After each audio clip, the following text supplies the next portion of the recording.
नमस्कार, आप सभी को बात करते हैं उत्तर प्रदेश, यूपी और देश दुनिया से जुड़ी सबसे बड़ी महत्वपूर्ण काम की बड़ी खबरें। कुछ इंपॉर्टेंट खबरें हैं, जानेंगे सभी खबरों को विस्तार से। वीडियो को अंत तक देखते रहिए, शुरू से लेकर अंत तक देखिएगा।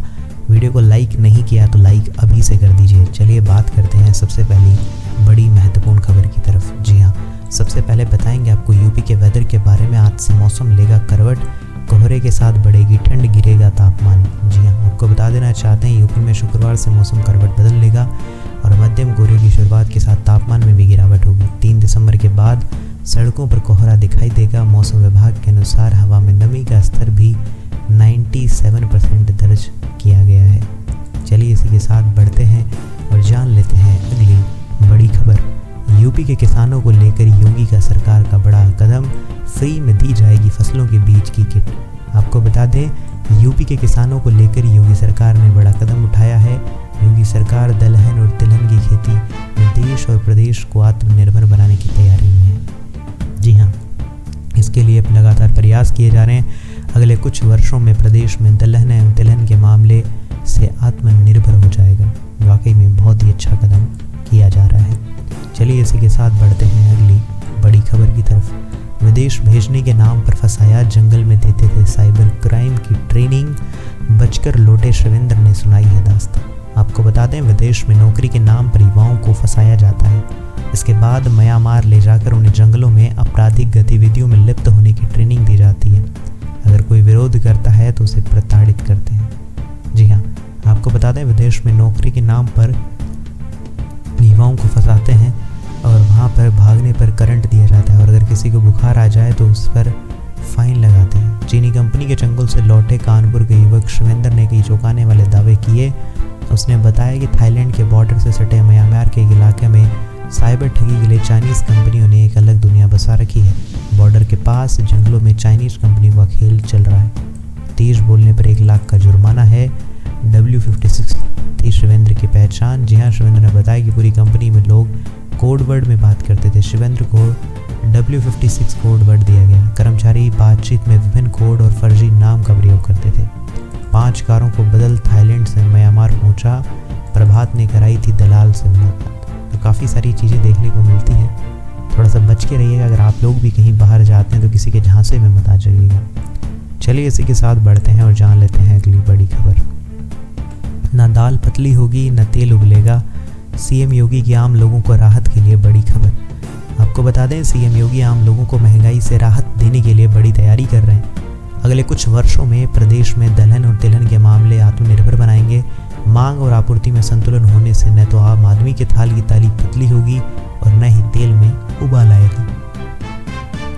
चलिए इसी के साथ बढ़ते हैं और जान लेते हैं अगली बड़ी महत्वपूर्ण खबर। जी हाँ, आपको बता दें, 5 नई बिजली कंपनियों में बांटे जाएंगे यूपी के 41 जिले। क्या मंशा, किसे फायदा? आपको बता दें, उत्तर प्रदेश पावर कॉरपोरेशन प्रबंधन ने रिफॉर्म प्रक्रिया के तहत पूर्वांचल व दक्षिणांचल विद्युत वितरण निगम को तोड़कर 5 नई कंपनियां बनाने का फाइनल खाका खींच लिया है।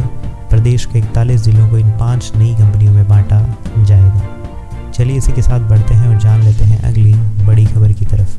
जी हाँ, आपको बता दें, यूपी के किसानों की एक झटके में सरकार ने ख़त्म कर दी टेंशन। जीवन भर के लिए मुफ्त कर देंगे ये चीज़ें। आपको बता दें, उत्तर प्रदेश के किसानों को लेकर योगी सरकार ने बड़ा कदम उठाया। इस कदम के बाद से ही किसानों के घरों में जश्न का माहौल है। दरअसल सरकार ने एक झटके में किसानों की बड़ी समस्याओं को हल कर दिया। और ये क्या समस्या थी, आपको बता दें, उत्तर प्रदेश में किसान भाइयों के लिए समय समय पर अहम कदम उठा रही है और इन कदमों के साथ कृषकों के लिए कई योजनाएं चलाई जा रही है। और इन योजनाओं के बीच यूपी के अंदर योगी सरकार ने एक बड़ा ऐलान किया और इस ऐलान से उत्तर प्रदेश के किसानों के घर में जश्न का माहौल है। दरअसल योगी सरकार की ओर से बड़ा फैसला लिया गया और ये किसानों के हित में है। पल भर में किसानों की एकदम चिंता दूर हो जाएगी। जी हाँ, आपको बता दें, जैसे मैं बता रहा हूँ, दलहन और तिलहन की खेती करने वालों के लिए बड़ा फैसला लिया गया है। सरकार की ओर से इन किसानों को मुफ्त खेती के बीज मुहैया करवाए जाएंगे। 236 करोड़ रुपए का आएगा खर्च, लेकिन काफ़ी फ़ायदा होगा किसानों को। चलिए इसी के साथ बढ़ते हैं और जान लेते हैं अगली बड़ी खबर। गौतम अडानी के खिलाफ जारी हुए अरेस्ट वारंट पर आया भारत सरकार का बयान। जाने क्या बोला है विदेश मंत्रालय ने। जी हाँ, विदेश मंत्रालय के प्रवक्ता रणधीर जायसवाल ने एक आधिकारिक बयान में कहा कि ये कानूनी मामला है जिसे निजी कंपनी, व्यक्ति और अमेरिकी कोर्ट शामिल है। ऐसे मामले में कुछ प्रक्रियाएं और कानूनी रास्ते और हमें भरोसा है कि उनका पालन किया जाएगा। भारत सरकार को इस मामले से पहले से जानकारी नहीं दी गई थी, ऐसा कुछ बताया गया। विदेश मंत्रालय के प्रवक्ता ने इस मामले में क्या कहा है पूरा पोस्ट करके पढ़ लीजिएगा, और डिटेल चाहिए तो बाकी मैंने आपको रफ आइडिया दे दिया। चलिए इसी के साथ बढ़ते हैं अगली बड़ी खबर की तरफ। जी हाँ, आपको बता दें, बंटेंगे तो कटेंगे, हिंदू जनमानस को समझाएं, मिशन 2027 के लिए सीएम योगी का मंत्रियों को साफ निर्देश। जी हाँ, आपको बता देंगे, बंटेंगे तो कटेंगे, एक रहेंगे तो नेक और सेफ रहेंगे का नारा देकर यूपी विधानसभा उपचुनाव में भारी जीत हासिल करने के बाद यूपी के मुख्यमंत्री योगी आदित्यनाथ इसी लाइन पर 2027 का चुनाव भी लड़ने का मूड बना रहे हैं। जी हाँ, आप सबको पता है इसी लाइन की वजह से इस बार उन्होंने काफ़ी अच्छा अपना, एक प्रकार से देखा जाए तो काफ़ी अच्छी जीत हासिल की है, और विधानसभा उपचुनाव में भारी जीत हासिल करने के बाद आगे का भी प्लान अब यही है कि आगे के चुनाव भी इसी रेखा पर चलकर लड़े जाएं।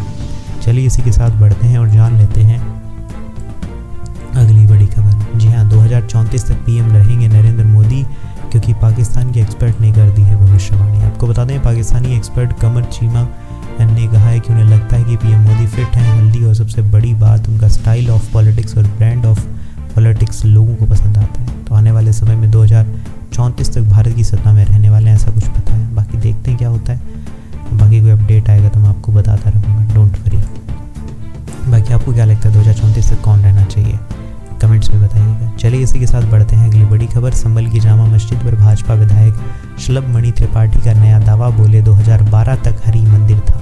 जी हाँ, अब आपको बता दें, भाजपा विधायक शलभ मणि त्रिपाठी ने इसी शाही जामा मस्जिद को लेकर नया दावा कर दिया है। शलभ मणि त्रिपाठी का दावा है कि 2022 से पहले यहाँ जामा मस्जिद नहीं हरि मंदिर था, उसमें पूजा पाठ भी होती थी, ऐसा बताया।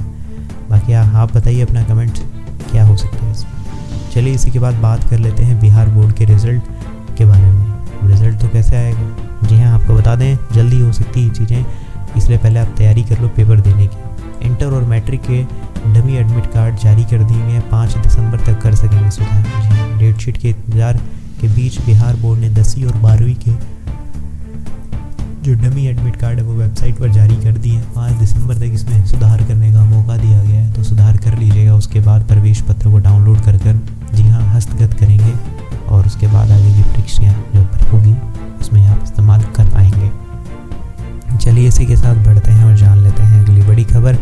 आ रहा है चक्रवात फेंगल, आईएमडी ने जारी कर दिया रेड अलर्ट, रद्द की गई है 13 नई उड़ानें। दक्षिण पश्चिमी बंगाल की खाड़ी में बना गहरा दबाव शुक्रवार को चक्रवाती तूफान में बदल गया। यह तूफान भारत के दक्षिणी राज्य तमिलनाडु से टकराने वाला है। चलिए इसी के साथ बढ़ते हैं और जान लेते हैं अगली बड़ी खबर।